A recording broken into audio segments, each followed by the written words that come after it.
Welcome to the King Christian and Queen Linda podcast, where our mission is to bring you the latest and greatest information on health, wellness, and everything in between to help you become a stronger and more confident version of yourself. So, grocery shopping, Christian.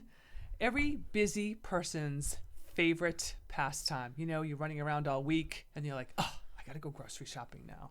So we are going to discuss with you the quick and dirty on grocery shopping, the deceiving labels, and how to decipher them. What does natural mean? Isn't everything natural that we eat? I don't know. But at the end of our discussion, Christian and I are going to run through some of the labels that you'll see on the food so that you understand exactly what they mean. Because some things will say one thing, but they actually mean another. So it's important to know this stuff if you think you're buying genetically modified, non-GMO, gluten-free, whatever you're buying, you want to know exactly what the label means. It's on there so you can understand it. Exactly. So, the first thing you want to do when it comes to shopping smart is take time to prepare. The 5 P's that I live by are proper preparation prevents poor performance. And the same thing goes for grocery shopping. If you're not prepared, it's going to suck. So make a list. That goes without saying. Check it twice. Gonna find out now.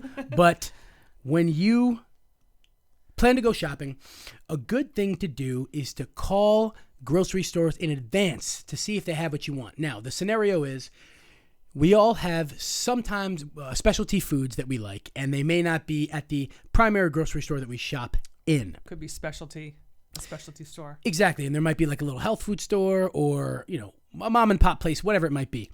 So if the main store you go to, for example, a Whole Foods or something like that, and the other things you need are at like 2 other grocery stores, maybe even 3. And if you have kids, maybe there's particular things they like and so forth.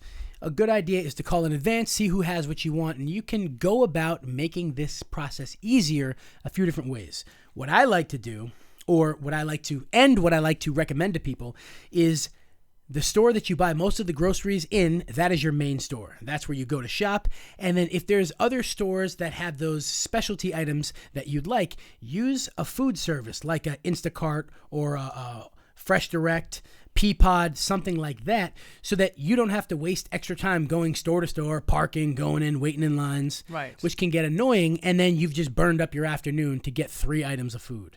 Right. And then I think also, too, in addition to that is if you're really busy, which everybody is choosing the ideal time to go grocery shopping. So I know Christian has some thoughts on this, but, I like to go at an off time. And, and that can be any different days of the week. Sometimes I like to go into Whole Foods at like 11 a.m. There's no one in there. It's really nice. I can get what I need and I can get out, but I don't feel raced. I don't feel that I have to hurry or that someone's behind me or you got to go up and down the aisles now the right way or the wrong way, which I always seem to go the wrong way. But you want to just pick a time when you can get in there and get what you need. And when you have to also have the time to shop, not if you're in between appointments or you're in between picking up child number 1 and child number 2 and you've got 15 minutes and you're trying to run around and get stuff. So you want to make it, a pleasant experience. Personally, I don't mind going grocery shopping. I find it relaxing in some ways because I like to look at products. I like to read labels. I like to see what's new. So I think that's part of the experience for me. But I know Christian has his own ideas on what times of the days that he likes to shop, even though we do most of our shopping together lately. Oh, isn't that nice? But oh, boy. But I know in the past you used to like to go on Friday nights. Yes, that is exactly right. Friday nights are the best time. That's right, I said it, the best time to go shopping because I like mid-morning. There's just less people there, right? And yes, you might be tired from your long day at work, but you will thank yourself when you don't have to charge into a grocery store, a crowded grocery store, like William Wallace against the English Army. Shout out to Braveheart. Yeah. But this can make your shopping experience so much better. And like I said, yeah, you've had a long day, but you have to do the shopping anyway. Yes. So think about this. You decide to go on a Saturday morning, and you go during peak hours, and you got to wait to get in. And then you've got, just the time you spend in there getting things, going to the meat counter, waiting for things to be dodging people, especially now in a pandemic. Oh, yeah. And now they put you inside of a bubble, when they pass you in the aisles. Anyway, so, and then, you go there at like 10 a.m. and then you come back home at 2, right? And there's your Saturday when you could be spent, exactly. But, traffic and who knows how long it'll take. It's not a nice way to spend a Saturday morning, especially if you've been working hard all week and you've been really busting it, and then that's the last thing you probably want to do on Saturday morning. Exactly. It's just like when we were younger, right? You guys remember this. In high school, your parents said what on Friday night? Get your homework done so you have that weekend to chill and do whatever you want. That's what my mom said. Right. Just like with grocery shopping. Come home, or I should say from work, go on a Friday night, get it done with, so that time you would have spent at the grocery store, now you can spend time with your family. Now you can hang out and do things. You can have fun, and you've got that time for you, so Saturday is actually a weekend and not a crap, I gotta go grocery shopping. And I think also too, now that more people are working from home, you can probably get a little stolen moment, even if you can go during the week. Like I said, if you go like mid-morning on a Monday or like an off day, it's not so bad either. Like a Friday night's pretty chill also, so that's not bad. The other thing I want to add too is, for all you moms out there, go grocery shopping by yourself if you can. Like taking a kid with you is usually the worst thing you can do because they just get fidgety, and my kids always would end up buying stuff that I would never buy for them. Can we please get a box of Frosted Flakes just this one time? And then, you end up giving in and you come home with all this garbage. You're like, how did I get all this stuff in my cart? So, and your bill is way more than it should be. So I always made time to go by myself when my kids were smaller, just because it was just easier, way easier. Exactly. Yeah. And they just get fussy, whether they're really young and you sit them in the cart and they start kicking and I want to get out of here, whatever it might be.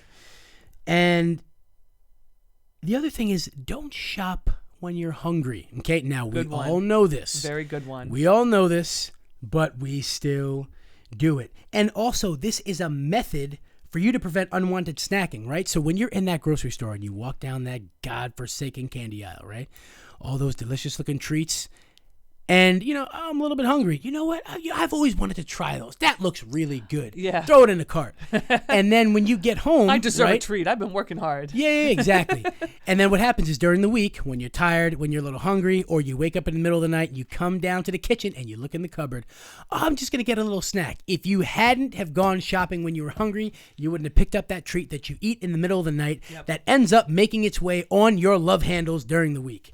So you look in the mirror, and you see a candy bar is attached right beside your belly button. You're like, well, how'd that get there?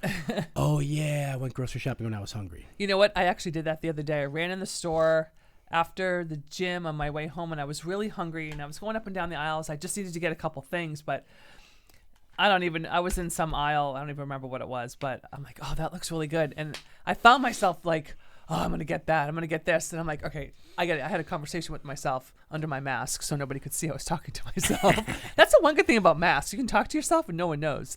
And I said, I'm like, get out of here right now. Go check out. Do not put anything else in this cart. That's what I did because it happened to me. So it's easy to do. If you're hungry and you're going up and down that aisle that has whatever it is that's your thing, chips, cookies, chocolate, whatever it is.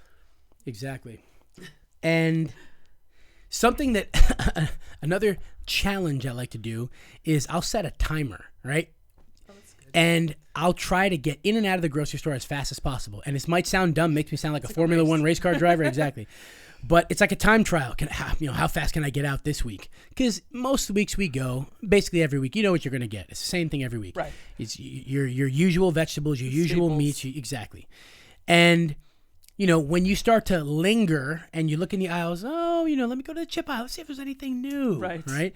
But you've been trying to lose weight for how long and it's not happening? I wonder why. Or not put on weight. So when you set a timer and your goal is to get out of there as fast as possible, you're less likely to linger and buy something that you'll regret later. Definitely. Now, I know one of my favorite things to do is I like to go over to the floral aisle, and Christian always laughs at me because when we walk in, he's like, "You getting flowers today?" But I think it makes the experience so much nicer when you can walk over and see all the pretty colors and all the different flowers and how they're arranged. And, it's exciting to just pick a couple of bouquets that I like, and I bring them home and I put them around my house. And, it makes it a fun experience. It's, smell the flowers. There's something about, I think, flowers that just make you happy, and the different colors. So that's definitely something you should do. When you go in your store, Whole Foods always has a great selection. Even my local Stop and Shop has good flowers. Trader Joe's is amazing. And it's just fun to bring home something to brighten up your home. It makes you feel good. At least you walk out of there like, you know what? I accomplished what I said came in here to do, and I got myself something that makes me feel good because I'm a great person. I work hard. Whatever it is that you want to pat yourself on the back for, do it every week. I'll buy two different arrangements, and I bring them home and put them in my different rooms. But it's nice to have that to look forward to. It should be a good experience when you go shopping. It shouldn't be something that you dread. What do you think? What do you think, Christian? I agree. And also, from a nutritionist perspective, which we both are, it is a great way to reward yourself that will not end up sticking to your body, right? As opposed to rewarding yourself with food, reward yourself with something like flowers. You're not going to eat flowers. I mean, if you do, that's another conversation. But it's a way for you to do something nice for yourself that has nothing but benefits. And you all know that, listen to us. I mean, we're all about positivity and the right mindset and self-care and all the things that we talk about on all our different podcasts and all the upcoming ones that we'll bring to you. But it just goes to that point of being positive and having something that makes you feel happy. I don't think people do enough of that. And going to the grocery store can be a daunting task for some, or, one of those things like laundry that you just don't want to do, or emptying the dishwasher. Those are my unfavorite things to do. But it's, you go and you look, and sometimes when I go to the store during the week, I ran in there for something yesterday, and they had all fresh flowers, and they were really great compared to if we happen to go in on a weekend. It's kind of like you got leftovers from the week, and it was nice because they had all fresh roses, and I got to pick some new ones. So yeah, definitely use it as an opportunity to reward yourself with something that's non-food based. And now, on to a more serious topic. This is something that irks me so much. So I'm a car guy, okay? For all of you out there, I am a big-time car guy. Love cars, sports cars, all that's me. And I like to park my car in the far, far spots in the parking lot so nobody can get near it and touch it. My problem is when people don't put their carts back. There are cart returns all around the lot. It doesn't take much time or effort to put the cart back, right? So it doesn't roll down the parking lot and smash into someone's beautiful new Porsche or Range Rover or whatever it might be, or just car that you care about, exactly, right? Funny story. Are you going to tell the story about when he was like a superhero? Oh, I wish I had it on video. What was funny is I was in the latter parts of contest prep, so I was low energy, moving like a slug. But he was quick on his feet because he was really down in body fat. Oh, yeah. Oh, I was light as a feather. So we're walking out of Palmer's, which is a local grocery store where we are, and I see this cart. I don't remember who it was, but they left the cart at the top of the lot, like in the way of where cars drive by, just totally ridiculous. And the thing starts rolling. And I hear it because I just have cart sense because I'm always looking out for cars. And I hear that, you hear the metal cart rolling. It's just started to roll. And then I turn, and this woman is sitting in her Jeep texting, just in the parking lot, doing her thing, right? Innocent. And this rogue cart comes flying towards her, and I'm like, okay, I sure am tired, but I would hate to see a car get dented. So I sprinted across the lot and grabbed this cart like a foot before it smashed into the side of her Jeep. And then she looks over and gives me a big wave, and I'm like, you're welcome. And the people there were a few people in the lot, like just walking around, and they were like, oh my God, he was like a superhero. I think people were clapping. Yeah, oh yeah. I was surprised. I'm like, how did you move so fast? Oh yeah, I mean, I was kissing babies. There was confetti, fireworks. I know. I mean, either way, you had to have been there. But so all that happened because someone didn't put their cart back. So my name is Christian Palmer, and I approve this message. It was quite the event. I remember that day clearly. I was actually going to tell the story if you didn't remember it. But it's, the other thing that can be really confusing for a lot of people is, looking at labels and really understanding what's in the food that we buy, because something can be labeled natural or organic. And, Christian, it's not necessarily you pick up a smoothie that's, pre-prepared and it's in a plastic bottle and it's, all natural green juice or something, and, everybody gets excited about green juices. So, you buy it and then there's a lot of sugar in it. There's a laundry list of ingredients in it. So you really want to be mindful about things that are labeled natural or organic or good for you. Like, just because you buy it in a health food store or a Whole Foods doesn't necessarily mean that you should be giving it to your kids or yourself, like food colorings and dyes and things. So just make sure that even if you buy a green drink and it's red or green or whatever color it is, like, look to see if it's flavored like with beets and that's why it's red, or something else, or food coloring. That's really important. Exactly. That's the most important part of eating healthy and shopping healthy, is just awareness, right? How many times have you bought something from the grocery store and you just throw it in your cart, don't even turn it around? My policy is don't eat any foods with ingredients in it you can't pronounce. Right. Yes, of course, if you buy something that's a cultural food, I get it. But in general, if it's got dihydrochlorodopa, whatever on the back, you probably shouldn't be eating it. Fillers and colors. Natural foods shouldn't have red dye number or whatever, or yellow or blue, or, things like that. That's just not good for your body. Especially things like, just to bring up a great example, is like Gatorade or Powerade. Right? They're just glorified sugar and salt drinks. That's all it is. A lot of people think, especially with kids, they have a hard basketball game, they could use some Gatorade. Give them coconut water. Right. It's natural. It's got electrolytes. It's got way more nutrients than Gatorade, and there's no coloring in it. There's no dye.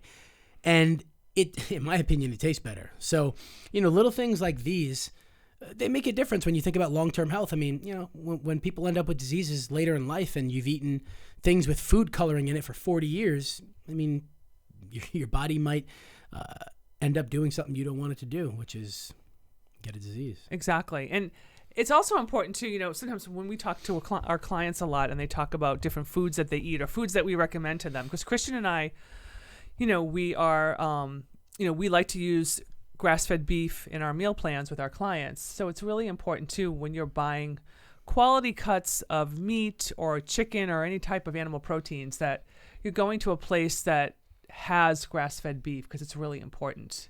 Because if not, you don't know, where the animals came from, what they're feeding them, if they're feeding them a diet in grains and genetically modified foods that, cows don't eat corn.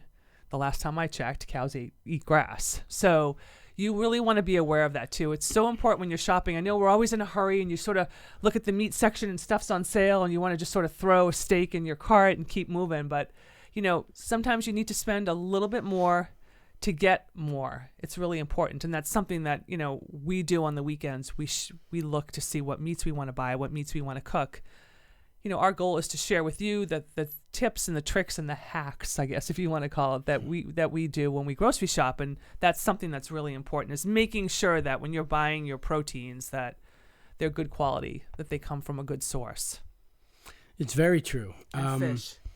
And, like Linda said, oftentimes you'll look at a food label and it might say vegetarian fed or, something to that effect.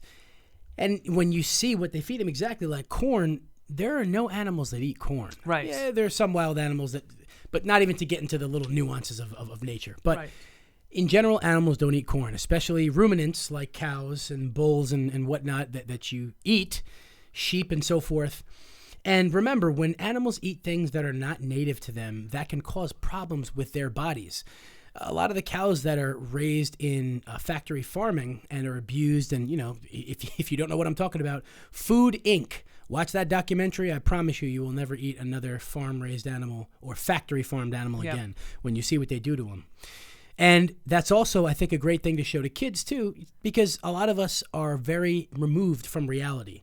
And all we do is we see the steak on the plate, but we don't know what that animal went through before it got put on our plate. Right. I'm a huge fan of hunting. And my dad hunted, and, there's a different appreciation you have for food when you kill the animal yourself. And, a step back from that, or several steps back from that, is just caring about what's on your plate. As a parent, you want to provide your kids with the best things in life, right? You buy them the best things, you get them the best food, or so you think. Right. And, you give them these foods that have these ingredients in them, or that are fed a certain way or cared for a certain way, or lack of care. And then, another issue that people have is cost. A lot of people say, well, I don't have the money for organic food. I don't have the money for grass-fed. And the first thing I'll say is, well, look for these things when they're on sale and stock up, put them in the freezer. Yes. The other thing is, and I've used this analogy before, is if you don't pay for quality food now, you end up paying it in medical bills later, right? If you're eating, especially things like fish, most popular one, right. Among nutritionists and dietitians, we all know is tilapia. Right. It became so popular, it was so overfished that now it's damn near impossible to find any that is wild caught. And it is full of antibiotics yes. and growth factors and hormone and all these things, right? So, so it's just knowing what you're consuming, because you may have a child who just happens to get something from your genetics that makes them sensitive to these things, or they're more likely to get a disease than some other child. And you feed them these things over the years, these food dyes and these meats and fishes filled with all these crap chemicals, and they end up getting something later in life. And of course, it's unfortunate, but you got to think back, well, did I really buy food that's the best for my body or their bodies? Right. And it's interesting, when I was growing up, because I know I've mentioned this in previous podcasts, my dad is a chemist, and he worked in a lab his entire career. So we never were allowed to have certain foods in our house. Like, we never had soda, and we just didn't eat fast food and other things. But one thing that he was crazy about was food dyes.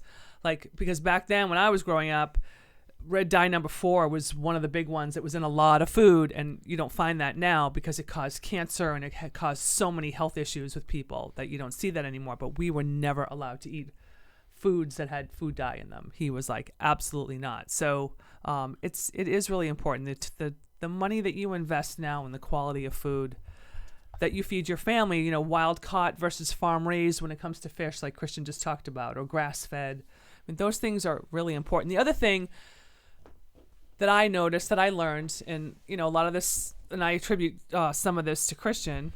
Don't get a big head over there, okay? I don't like it, guys. I don't like to tell him too much when he helps me out, because then I never hear the end of it. He's like, remember the time that and I'm like, look, okay. I'm like, before I met you, I was doing all right, okay? Granted, it was an uptick, okay? But still. Big uptick. But I was always buying store brand egg whites. And I was with Christian shopping one time in Whole Foods. This might have been maybe a year ago, and I needed egg whites. So I bought the Whole Foods organic brand, and I came home, I made my little egg recipe thing that I like to make. Those of you that know me know what I'm talking about, with my blueberries on it. And I said to him the next day, I'm like, these egg whites are fantastic. They're like fluffy and light, and they taste really good, and the colors. And he's like, yeah, no kidding. You bought like really good ones. What's the crap? And he looked in the fridge, and I had like Stop and Shop brand. And after that, I stopped. I never buy a store brand. I only buy the Whole Foods because I'm just so sold on them. So, and I tell my clients about them now too, but it's worth it. It might be a little bit of a premium. The container's a little bit smaller, but you know what? I'm getting better quality nutrients. My kids eat eggs. They're getting better nutrients, and it just tastes better. So it's worth taking the time when you're in the grocery store to look around and really make the effort to see what you're buying, and maybe buy something a little bit better and try it and see what you like. Well, it's not really worth the money. It's about the same, or wow, this is way better. It's worth it. Exactly. And that is a huge part, is trial. You never know until you try. One of my first aha experiences was grass-fed beef. So, growing up, my mom always made sure that myself and my brothers ate well. We always had a protein, we always had a carb, we always had a vegetable, She made sure you do not leave this table until you eat your vegetables, right? But, having a few kids and a house, organic food wasn't necessarily on her radar. She also didn't know a ton about it, right? And when I got older, a friend of mine... wasn't that big of a deal, sorry, but it probably wasn't that big of a deal then either. Organic foods are, still fairly new, aren't they? Yeah, the people weren't as in tune with food and different types and qualities back then, for sure. And a friend of mine had made these meatballs, right? Really basic. And I don't even think they were Italian style. But either way, I ate them and I'm like, oh, it was meatballs with bacon. And I was like, why do these taste so good? And she's like, well, I don't know, it's a meatball. And I'm like, no. I'm like, what is it about this meat? What's different? She's like, oh, it's organic meat. It's grass-fed beef and the bacon's organic. I'm like, oh, wow. So, of course, me being into nutrition, when I was first getting into nutrition, I'm like, all right, well, I went home and did a test. I took some of the meat that was in the freezer, thawed it, tasted it. On my way home, I'd bought some grass-fed beef, and I did a taste test. And I tasted one, tasted the other, and I'm like, holy crap. The meat in the freezer tasted like rubber. And I'm like, there is no comparison at all. And the grass-fed beef was insane. It was juicier. You could taste all the different nutrients in it. It was amazing. And that's when I realized for some people, until you know what real healthy food tastes like, or quality food, I should say, sometimes you don't know what you're missing. So like those egg whites that Linda had, and they were organic. They were Whole Foods 365 organic egg whites. Excellent. Yeah, and for a while I'd seen her making them, and there's even a difference in the way they look. Yep. And I'm like, these so fluffy. Yeah, and I would always like just joke with her and egg her on about it. No pun intended. So, and I'm like, just try them once. She's like, all right, fine. You bought it, and then, like she said, never went back. Exactly. I'm an egg white snob now. I'm like, if they're not the Whole Foods ones, even though he's like, there are other organic ones you can try. And I'm like, I just want these because I know they're good. But so it's really worth it. I guess we want to go through some of the labels that you'll see on some of the products so that you guys can understand. Because you know what, I mean, I knew a lot of them, but I didn't know all of them. And some of the certified labels. You'll see like organic, which you'll see on produce and dairy and meat, processed food, condiments, and beverages. And there's a couple of different ways that they label out. So if it's 95% organic, that means the ingredients have no synthetic growth hormones, antibiotics, or pesticides in them. Products that are labeled organic will say 70% organic ingredients. Those will be labeled that they're organic, but they may have some things in it that the 95% ones do not. So you just want to look at the labels to see what they say. And then they have different ones. They have certified naturally grown, which means that the food was grown, but it was not. It's not farm certified by the USDA. So you have different authorizing bodies like the FDA and the USDA. They'll come in and certify things that are organic or not. So certified naturally grown means that someone certified it and that it is natural. Then you'll see like fair trade is another little symbol that you'll see. And if you look these up, what we can do is we can put the link in the description if you want to see what the pictures look like so you can recognize them when you go in the store. But fair trade just means that the workers have a safe environment, that the crops are grown and produced and processed in a manner that supports social development. And then you've got animal welfare approved, which is AWA, which is another little symbol, and it just means that the animals are treated humanely. And then there's some other ones. American Humane Certified means that they're raised in a humane manner and that the food and the water is clean and they're taken care of and all that. And then there's some other ones like the Non-GMO Project, which Christian will go through some of those. So Non-GMO Project verified, basically best practices for GMO avoidance. So they ensure that there are not GMOs in your food, grass-fed, pasture-raised. So that is one of my favorite. Now, when it comes to beef especially, pasture-raised organic is the coup de grace, right? That is the, so to speak, Ferrari of foods, of meats.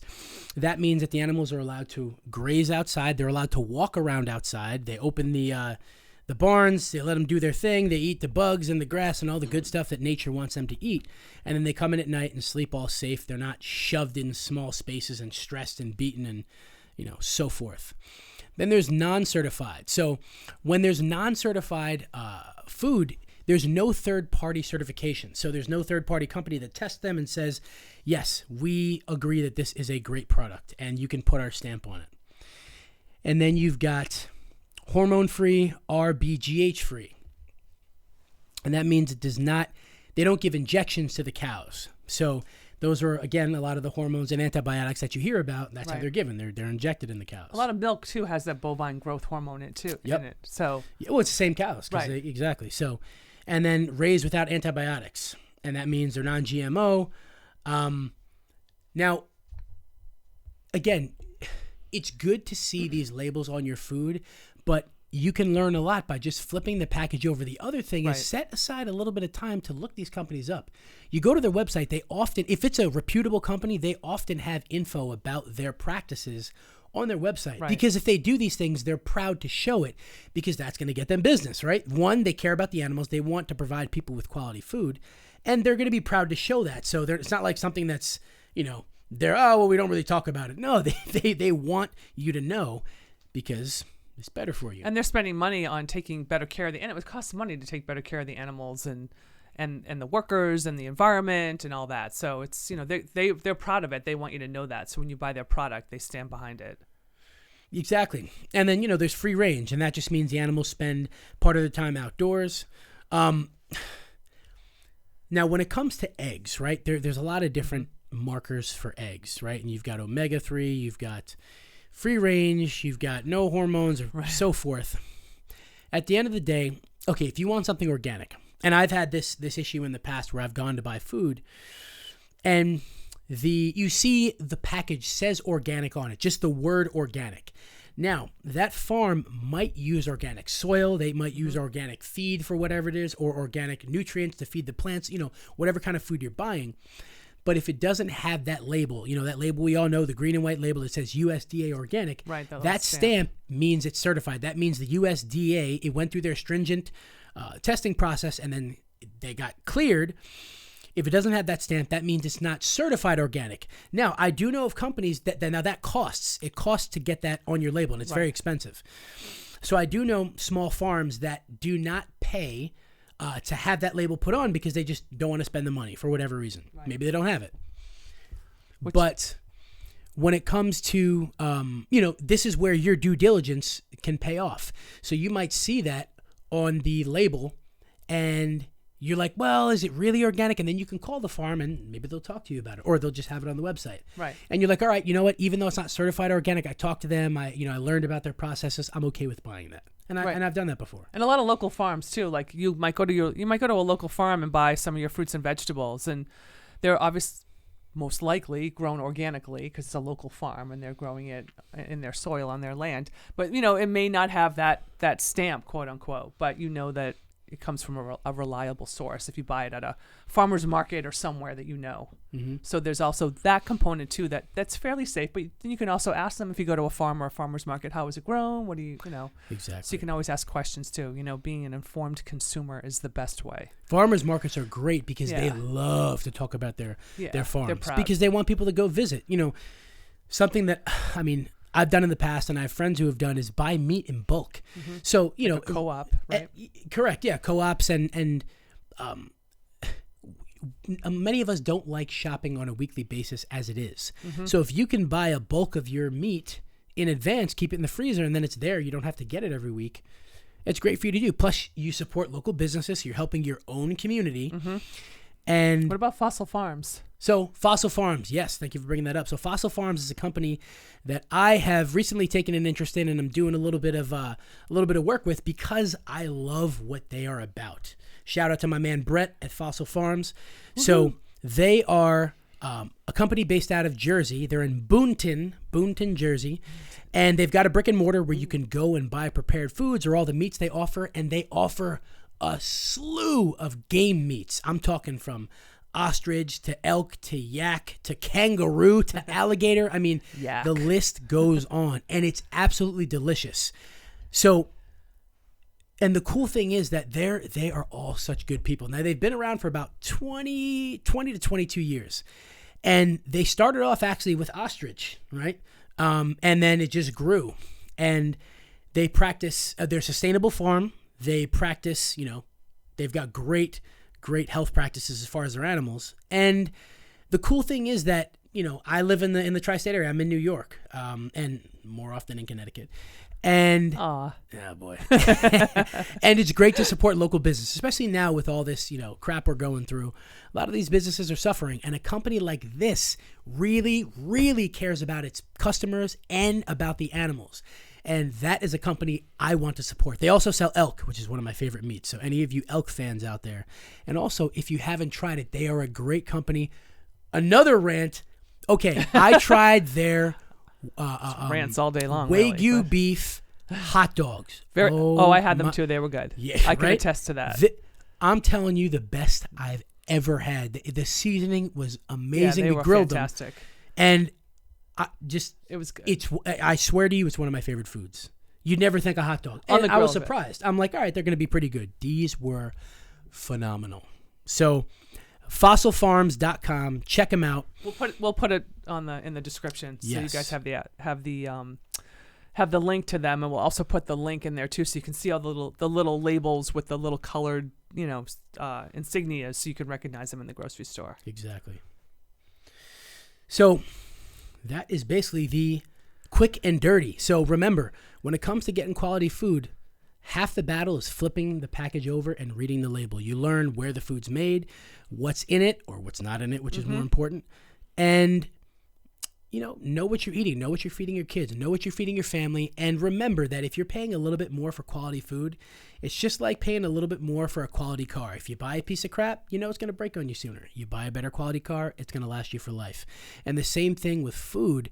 When it comes to growing healthy as you grow older, and I say growing healthy because you can get healthier, it's all starts with your investment, not a cost, investment Exactly. in your health by buying quality food. And make your grocery shopping, make it an adventure. Every time you go, say, I'm going to get a new product. I'm going to try a new vegetable. I'm going to try a new fruit. I mean, dragon fruit. There's all kinds of different fruits that I haven't even tried that look interesting. So, pick something up and try it and make it an experiment. Make it exciting for your family. So enjoy the next time you go shopping. Make sure you return your cart, please. Yes, or I'll come for you. And bon appetit. And we'll see you later. Thank you for joining us. We release a new podcast every Thursday, so make sure you tune in. To contact us, visit our websites, relentlessfitnessandnutrition.com and lindamstevens.com. Also, visit our YouTube channel, King Christian and Queen Linda. Make sure you hit that subscribe button and turn on notifications so you never miss an episode. See you next time.